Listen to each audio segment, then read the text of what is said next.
عليكم ومرحبا بكم في شيوات مغربيه. في هذا الفيديو غادي نشوفوا طريقه التحضير ديال بيتزا فرويد مير.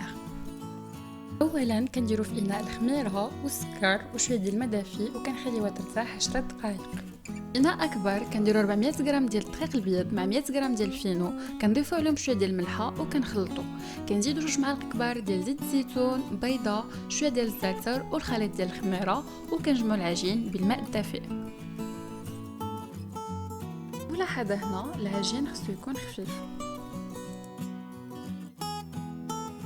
نخليو العجين يخمر 45 دقيقة. العجين كيخمر اون لو ديغاز وكنشكلو على شكل كويرات.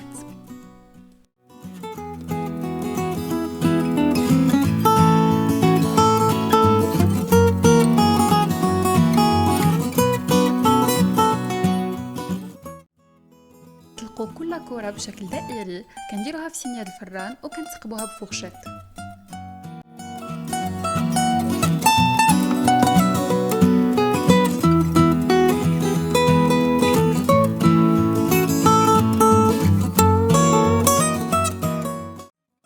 دهنوا العجين بلا صوص طوماط اللي غادي نحط لكم لا ريسيت ديالها في اون فيديو ابار.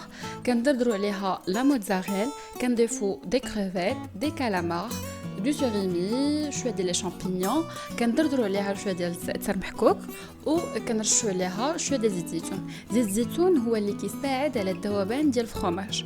كندخلوها الفران مسخن على 200 درجه من 30 الى 35 دقيقه على حسب لو فور.